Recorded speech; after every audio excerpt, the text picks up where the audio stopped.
Well, good evening, everybody. Thank you for your patience. For my part, let me just say that I'm very pleased to be able to be back in Vienna, and I'm very grateful. We all are very grateful to the government of Austria for its continued hospitality and for hosting this latest round of talks. I'm very grateful as well to Foreign Minister Gentiloni and UN Special Representative Martin Kobler for their deep engagement and leadership on this issue. Italy has long had a special relationship and interest in what happens in Libya, and obviously is on the front lines in many ways in this effort.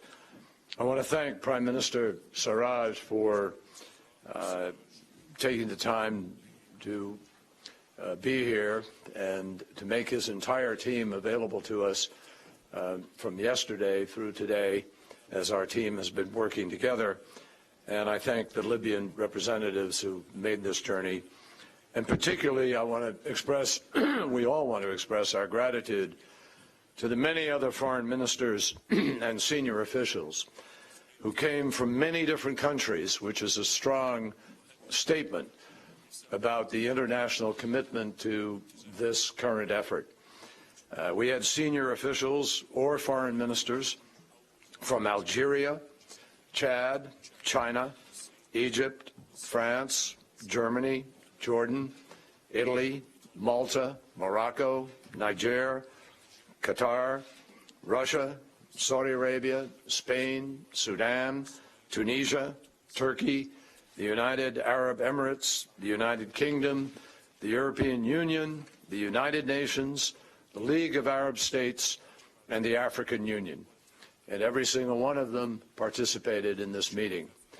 Their presence is a powerful statement about the international community's commitment to the GNA, to Prime Minister Sarraj, and to the effort to bring unity to Libya. And the long-term goal of a stable Libya that is at peace with itself, which is unified and secure. That goal is important, but it is also urgent, and I think no one understands this better than the Libyan leaders who are here with us in Vienna, the urgency of resolving certain issues quickly.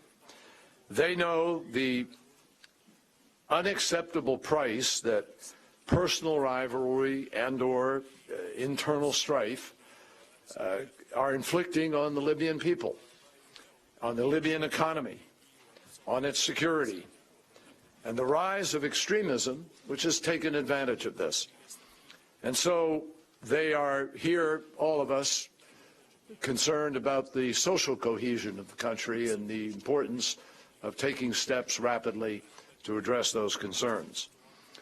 Everyone has seen the hardships that are being felt by the Libyan citizens in all regions and by members of every clan and every tribe in Libya.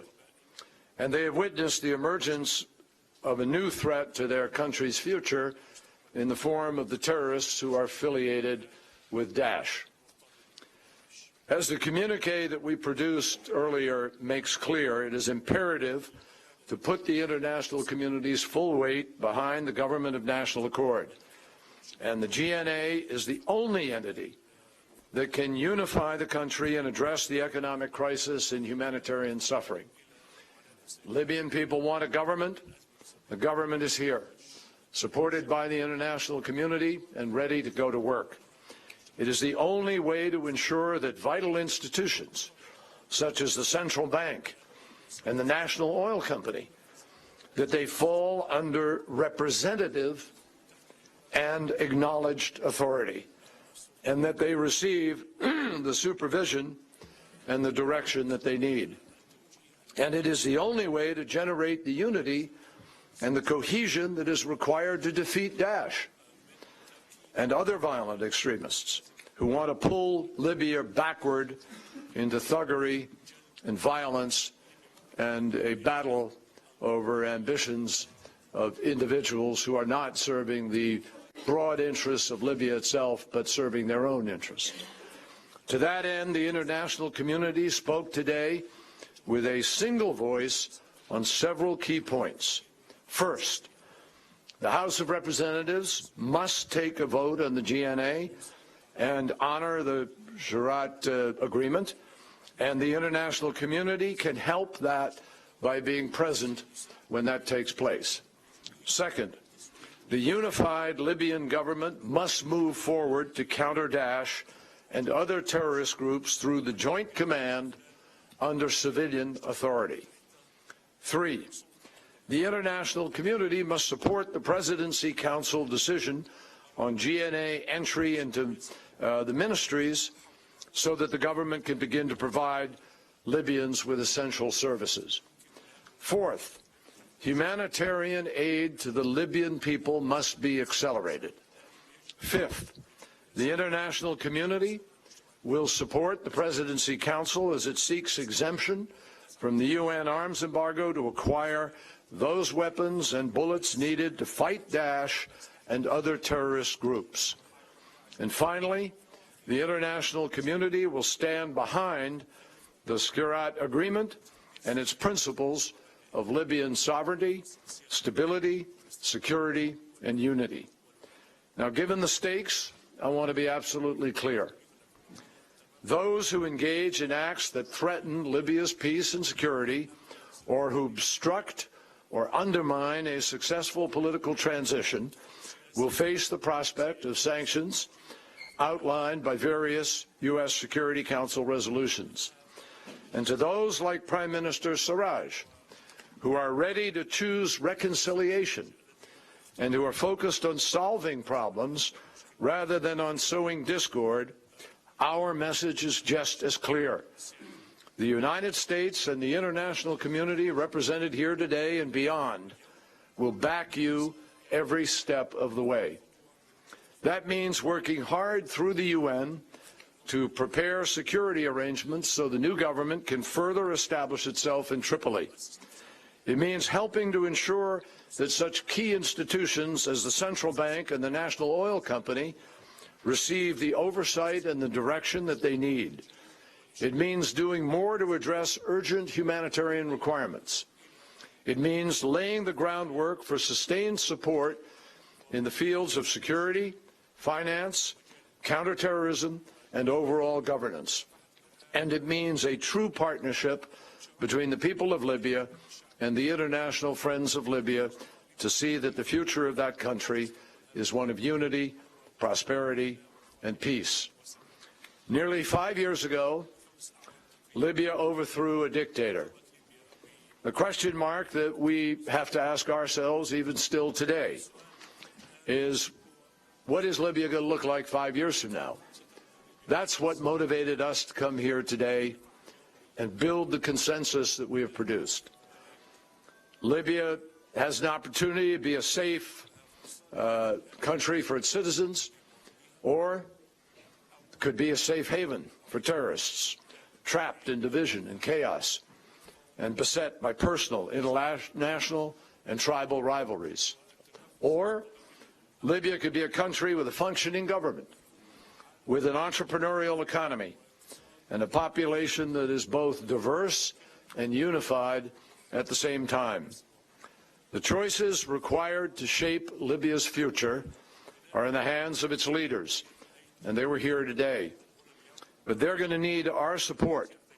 And if they do their part, we are here today to say that we're willing to do ours. For the sake of Libya's future, we need to seize this moment.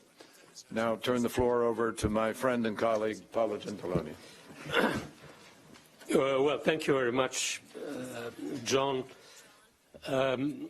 especially for your extraordinary commitment on this Libyan crisis, which was absolutely decisive to reach the first results that we are reaching since a few months. Thank you to Martin Kobler for your efforts and for the results that the UN activity produced on the Libyan dialogue. And thank you very much to the Prime Minister Sarraj. I think that your courage on March the 30th to go to establish the Libyan Presidential Council on Tripoli will be remembered as a turning point in the crisis, and it is something we can invest in now. I think that the meeting today of a so large number of foreign ministers is very clear in itself. There is a large support to the Presidential Council and to the Government of National Accord. A large support because we all know, as John just said 1 minute ago, that the stabilization of Libya is the key answer to the risk that we have. And to stabilize Libya, we need a government. And we have a government with the support of such a large number of member states and international and regional organizations. So stabilization is the key. With stabilization, we can fight terrorism, we can assure development to a country with rich potentialities, but with a strong humanitarian crisis now. We can tackle the migration issue. We can develop the resources of Libya. Without stabilization, we risk tensions, divisions, and intra-Libyan fights. So this is, I think, the message of our meeting. It is a political message because we are supporting the recent decision of the GNA. First of all, the constitution of a presidential guard that we will support. Second, the constitution of a joint command to fight Daesh. And third, the decision to give a transitory legitimacy to the ministers until the formal swearing will be accomplished. With this support, I think that we have the possibility to reach several goals. The most urgent one, and Italy and several other countries are working on this, the most urgent one is to give humanitarian aid in hospitals and cities, not only in the west, but also in the east of the country, through the Government of National Accord. Then we have to begin our cooperation for development of Libya. And finally, we have to cooperate on security to make possible a Libyan ownership of the anti-terrorism fight. We all know that to make this possible, the Libyan process should have new steps. We will look for a validation for the Libyan parliament. We will look for inclusiveness of all the subjects that are on the field fighting Daesh, including the General Haftar, but this will be something based on the authority of the Government of National Accord and on the support, the international support to GNA. This is, I think, the reason why we can be satisfied with what we have done today, but we know that we will have further steps to work on. And now, John, maybe we give the floor to Prime Minister Serraj, again thanking him for being here. أولا أحيي السيد كيري والسيد جنتليوني على تنظيمهم هذا اللقاء وأشكر النمسا على استضافتها هذا اللقاء. أشكر الحضور الكريم. حضورهم اليوم كان رسالة دعم قوية إلى حكومة الوفاق الوطني لكل الليبيين والاهتمام المجتمع الدولي بما يحدث بليبيا. اللقاء كان مهم ومثمر واتسم بالصراحة والشفافية. تطرقنا إلى الوضع السياسي، الوضع الأمني، الوضع الاقتصادي. بالنسبة للوضع السياسي أو المسار السياسي بالنسبة إلى الوضع الداخلي، قمنا بتفويض صلاحيات الوزراء لاستلام مهامهم. ندعو مجلس النواب أن يتحمل مسؤوليته ويستكمل دوره ويستكمل استحقاقاته حتى نتمكن من تجاوز هذا المختنق السياسي. ندعو كل الدول أو الأطراف الفاعلة في المشهد الليبي أن تتعاون معنا بشكل إيجابي. الوضع أعتقد في ليبيا وضع سيء جدا، خلينا نكونوا بوضوح أكثر على المستوى الاقتصادي وعلى المستوى المالي وعلى المستوى الأمني. يحتاج إلى تكاتف كل الأطراف، نحتاج إلى تكاتف الأطراف الفاعلة في المشهد الليبي بشكل إيجابي جدا. الوضع لا يستحمل مناورات سياسية من أي طرف داخلي أو خارجي.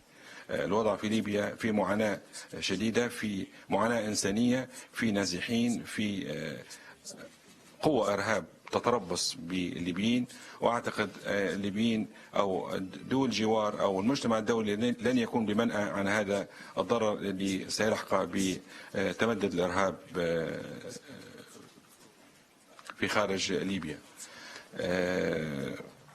طلبنا برفع الحظر على التسليح لدعم المؤسسة العسكرية والقيادة المشتركة لمكافحة داعش. طلبنا بدعم وتجهيز الحرس الرئاسي الذي شكلناه منذ أيام.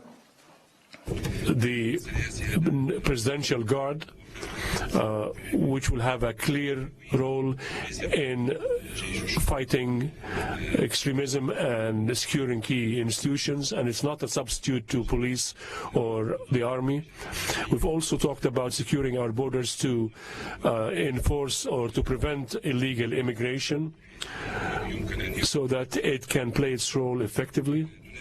We call upon all neighbors or friendly countries to coordinate with the Presidency Council in any initiative they put forward toward national reconciliation based on the Libyan political agreement. We will continue to expand the basis of participation and accord among all Libyans to ensure that we reach our goal of reconciliation and accord in general. We have a major challenge ahead of us, terrorism, fighting ISIS. We've established operations room, special operations room. We hope that there will be a joint operations room that will lead the fight against terrorism. We urge the international community to assist us. We're not talking about international intervention, we're talking about international assistance in training, equipping our troops and training our youth. Once again, we thank the international community for their interest in Libya, and we hope for the best. Thank you.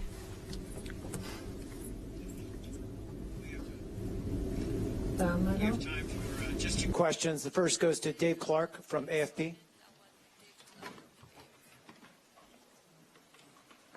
Thank you very much, Prime Minister, Minister Secretary. Mr. Prime Minister, were you able today to present a detailed breakdown of the kinds of equipment and training your forces will require? And Minister, Mr. Secretary, when do you think the international community will be able to begin meeting these needs, and when do you think you'll be able to get waivers from the UN arms embargo?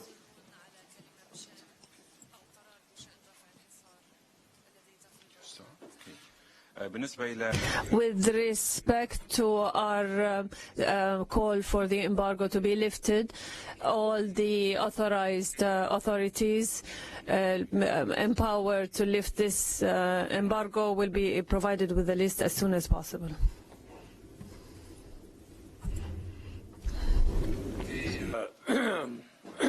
We have now had a request come to us. Now this obviously has to be discussed and go through the process with respect to the UN.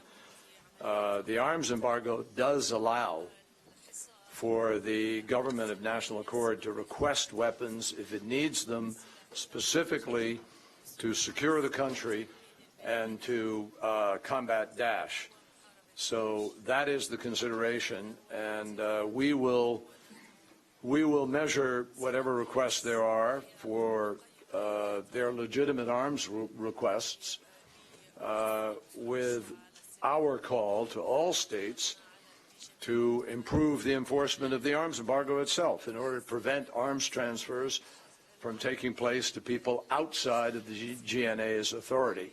So it's a delicate balance, but we are, all of us here today, supportive of the fact that if you have a legitimate government, and the legitimate government is struggling against terrorism, that legitimate government should not be made the prisoner or should not be victimized by virtue of the UN action that has been taken that has always awaited a legitimate government. So we believe it makes sense, but obviously carefully sculpted, and that's what we will make sure we do. We are ready to answer to request from the Libyan government. The Prime Minister said the request will be about training and assisting, and we will consider them with absolutely rapidly and with great interest. And as Secretary of State Kerry said, we are not discussing of eliminating the embargo, but the embargo in itself allows exemptions given certain circumstances, and these are circumstances that we all are appreciating, so we will face the list that will be asked not to eliminate the embargo, but to authorize exemptions to the embargo for a certain kind of arms. Second question goes to Lucia Goracci from RAI TV.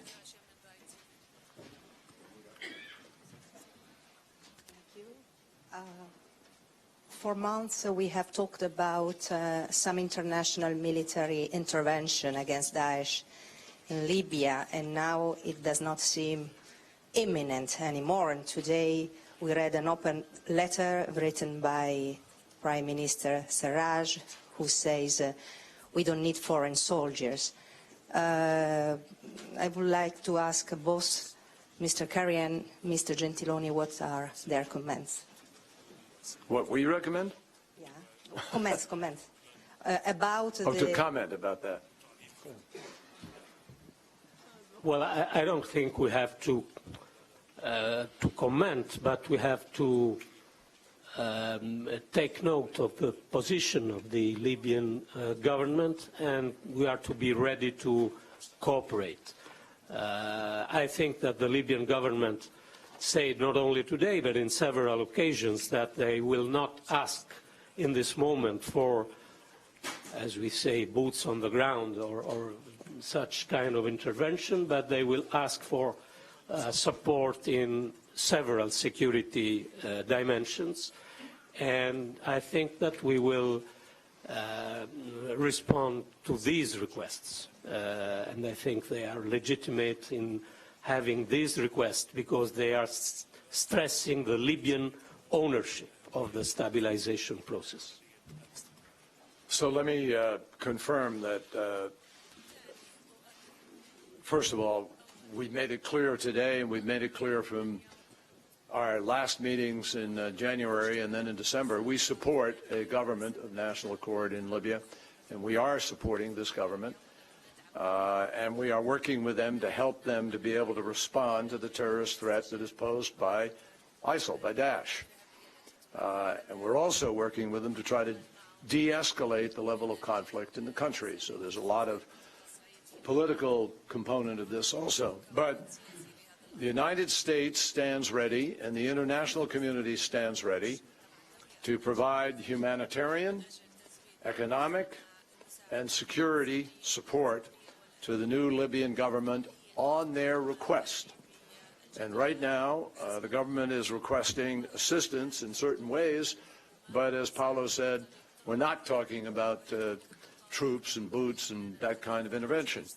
We continue right now to assess the ISIL activity that's taking place, and we're working with our partners to determine the best way forward to help Libya to be able to deal with that threat.